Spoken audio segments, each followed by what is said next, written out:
और बड़ी खबर आपको बताते हैं, वंदे मातरम के अपमान के मामले से जुड़ी बड़ी जानकारी है कि राहुल गांधी, सोनिया गांधी के खिलाफ शिकायत दी गई है।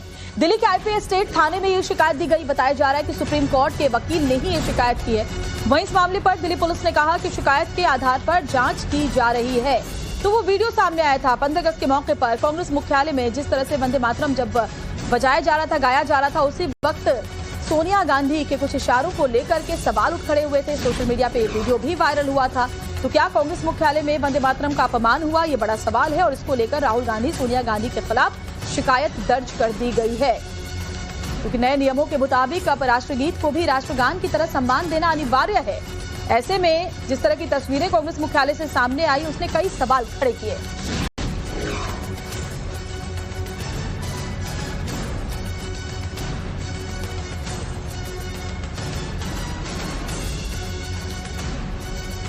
तो देखिए, वंदे मातरम के अपमान पर सियासी घमासान बचा हुआ, लेकिन ये पूरा विवाद कैसे शुरू हुआ, चलिए आपको वो भी समझाती हूँ। हुआ क्या था कि दरअसल 15 अगस्त को कांग्रेस मुख्यालय में वंदे मातरम का अपमान का आरोप लगा था।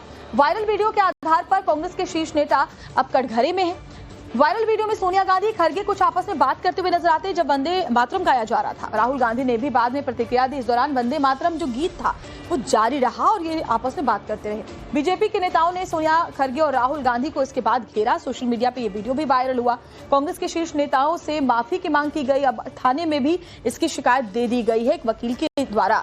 दिल्ली के आईपीएस स्टेट थाने में सुप्रीम कोर्ट के वकील शुभ शर्मा ने अब ये शिकायत दी है। वंदे मातरम के अपमान को लेकर दिल्ली पुलिस ने शिकायत पर संज्ञान लेते हुए जांच भी शुरू कर दी है। ये जो वीडियो आप देख रहे हैं, इस वीडियो को भी जांचा जा रहा है। इसके आधार पर अब आगे इस जांच को दिल्ली पुलिस की टीम बढ़ाती हुई नजर आएगी। क्योंकि जब वंदे मातरम प्ले हो रहा था, जब गाया जा रहा था, उसी दौरान सोनिया गांधी कुछ असहज नजर आई थी, मल्लिकार्जुन खड़गे से कुछ कहती हुई नजर आई थी। राहुल गांधी भी बीच में फिर बातचीत करते हुए दिखाई पड़े थे, जिसके बाद भारतीय जनता पार्टी ने इसे वंदे मातरम का अपमान बताया। तो बड़ी खबर आपको बता रहे हैं, बीजेपी के नेताओं ने सोनिया गांधी, मल्लिकार्जुन खड़गे और राहुल गांधी को इस पूरे मामले पर घेरा, साथ ही माफी की मांग भी की। अब थाने में इसको लेकर शिकायत दर्ज करवा दी गई है। दिल्ली के आईपीएस स्टेट थाने में सुप्रीम कोर्ट के वकील शुभ शर्मा ने शिकायत दी है।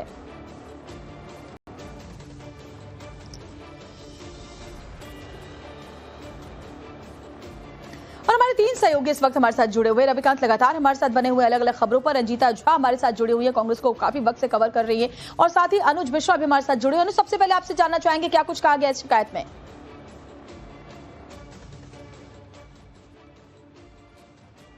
जी देखिए, जो शिकायत दी गई है उसके आधार पर दिल्ली पुलिस का साफ तौर पे ये कहना है कि इस बाबत जो है मामले की जांच की जाएगी। जाहिर तौर पर जो वीडियो सामने आया था उसकी जांच की जाएगी और ये चेक किया जाएगा कि क्या वाकई में जो एलिगेशन लगाए गए हैं, जो आरोप लगाए गए हैं कि किस तरीके से राष्ट्रीय गीत का जो है वो पूरी तरीके से सम्मान नहीं किया गया, उसे बीच में रोकने की कवायद की गई। इसको लेकर फिलहाल दिल्ली पुलिस का यही कहना है कि जो शिकायत है उस आधार पर जांच किया जाएगा और ये भी देखा जाएगा कि उस दौरान जो लोग वहां पर मौजूद थे उनसे भी दिल्ली पुलिस इस बाबत जानकारी इकट्ठा कर सकती है और इसके आधार पर ही आगे की कार्रवाई की जाएगी। तो फिलहाल जो शिकायत है उस शिकायत के आधार पर दिल्ली पुलिस पहले जांच करेगी और उसके बाद जो भी कानूनी कार्रवाई इस बाबत बनती है वो कानूनी कार्रवाई की जाएगी। हालांकि कांग्रेस ने अपनी तरफ से स्पष्ट कर दिया था, उन्होंने कहा था कि इस तरीके की कोई उनकी मंशा नहीं थी, राष्ट्रीय गीत जो है उसे रोका नहीं गया था। लेकिन निश्चित तौर पर जो वीडियो सामने आया था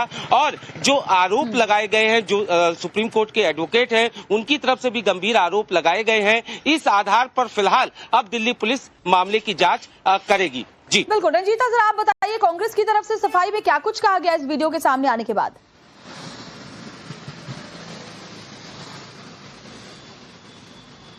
देखिए, अब इस वीडियो के सिर्फ राजनीतिक पहलू नहीं है या मायने नहीं, बल्कि एक कानूनी जो पेच है वो भी फंसता हुआ दिख रहा है। जैसा अनुज बता रहे हैं कि एक कानूनी प्रक्रिया जरूर शुरू की गई है, लेकिन हो सकता है राहत कांग्रेस पार्टी को और कांग्रेस के आला नेताओं को तब हो जब ये बताया गया, क्योंकि ये वीडियो जो है वो सार्वजनिक तौर पर है, क्योंकि पूरा राष्ट्रगीत जो है वो गाया गया था।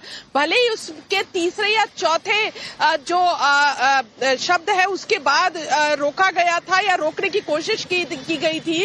कांग्रेस का सीधे तौर पर यह कहना है कि उनका राष्ट्रगीत को रोकने का किसी तरह का जो है मंशा उनकी नहीं थी, क्योंकि मल्लिकार्जुन खड़गे कांग्रेस के राष्ट्रीय अध्यक्ष बुजुर्ग है, उनको लंबे समय तक खड़े होने में परेशानी होती है, तो उनके लिए वो कुर्सी मंगवाने की बात सोनिया गांधी कर रही थी।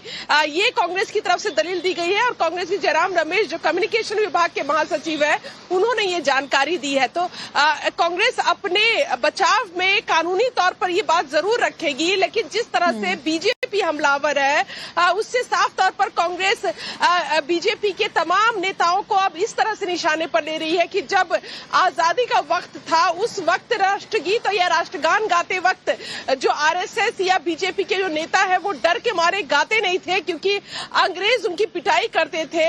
उस वक्त से जो सबसे ज्यादा स्वतंत्रता सेनानी थे, जो राष्ट्रभक्त थे, वो कांग्रेस पार्टी से जुड़े हुए थे और कांग्रेस उस वक्त से इस गीत को गा रही है। तो ऐसे में अब इस गीत को ना गाना कांग्रेस की किसी भी तरह की ऐसी कोई मंशा नहीं है। तो कांग्रेस इसको एक राजनीतिक तौर पर भी लड़ रही है और कानूनी तौर पर भी लड़ रही है। अब देखना होगा कि राजनीतिक तौर पर बीजेपी जिस तरह के सवाल खड़े कर रही है उसको कांग्रेस किस तरह से डैमेज कंट्रोल करती है। बिल्कुल रंजीता, और जिस तरह से सवाल भारतीय जनता पार्टी की तरफ से उठाए जा रहे हैं उसको लेकर रविकांत हमको जवाब देंगे। रविकांत, जरा बताइए, क्योंकि जैसे ये वीडियो सामने आया बीजेपी के तमाम बड़े लीडर्स हमलावर हो गए, अब कांग्रेस ने जो जवाब दिया है उसको लेकर अब बीजेपी कैसे इस पूरे मुद्दे को लेकर के आगे बढ़ने की तैयारी में है? देखिए श्वेता, इस खबर के दो पहलू हैं। पहला कि जो अभी सत्र समाप्त हुआ है उसी सत्र में वंदे मातरम को लेकर एक विधेयक पास कराया गया संसद के दोनों सदनों में, जो ये कहता है कि अगर कोई व्यक्ति वंदे मातरम का अपमान करता है तो उस पर लीगल एक्शन हो सकता है, यानी लीगल एम्बिट जो है उसको प्रावधान के तहत दिया गया। जो वीडियो है वो पब्लिक डोमेन में है जैसा रंजीता ने बताया, और इसको लेकर एक कंप्लेन दर्ज की गई है। अब ये डिपेंड करता है इन्वेस्टिगेशन पर कि जो दिल्ली पुलिस के पास शिकायत गई है उस शिकायत की जांच में अगर जानबूझकर इंटेंशनली अगर वंदे मातरम को रोकने का प्रयास किया गया या पूरा न गाने का प्रयास किया तो ये बिल के अंदर प्रावधान है कि अगर कोई व्यक्ति उसका अपमान करता है इंटेंशनली तो वो कानून के दायरे में आता है। दूसरा पहलू ये है कि बीजेपी ये पॉलिटिकल मैसेज देना चाहती है कि देखिए ये वो लोग हैं जो राष्ट्रगीत और राष्ट्रगान का ही सम्मान नहीं करते और ये लोग देशभक्ति की बातें करते हैं, तो ऐसे लोगों को आप पहचानिए और ये अक्षम्य अपराध है। तो दो पहलू हैं, एक लीगल है एक पॉलिटिकल है, और इसी पॉलिटिकल माइलेज को गेन करने के लिए बीजेपी ने इस वीडियो को पब्लिक डोमेन में डालकर देश की जनता से ये पूछा है कि क्या ये सही है या गलत। बिल्कुल, पॉलिटिकल और लीगल ये दोनों एंगल इस पूरे खबर से जुड़े हुए हैं, लेकिन बड़ी खबर एक और इससे जुड़ी हुई आ रही है कि वंदे मातरम के अपमान से जुड़ी जानकारी यह है कि बंकिम चंद्र के वंशज सुमित्रो चैटर्जी ने पत्र लिखा है। सुमित्रो चैटर्जी ने सोनिया गांधी को पत्र लिखा। सुमित्रो ने सोनिया गांधी से माफी की मांग की है। तो बड़ी खबर देखिए, वंदे मातरम के 150 साल पूरा होने पर जो बिल पेश किया गया उसमें साफ साफ ये प्रावधान है कि राष्ट्रगीत को भी राष्ट्रगान की तरह सम्मान देना होगा, इसके दौरान खड़े रहना होगा और साथ ही इसके अलावा आपको पूरा सम्मान देना होगा। बीच में राष्ट्रगीत को आप रोक नहीं सकते, उसमें किसी तरह की अड़चन नहीं डाल सकते। ऐसे में रंजीता, खबर यह है कि बंकिम चंद्र के वंशज सुमित्रो चैटर्जी ने सोनिया गांधी को पत्र लिखकर माफी की मांग की है, यानी ये मामला तूल पकड़ता जा रहा है।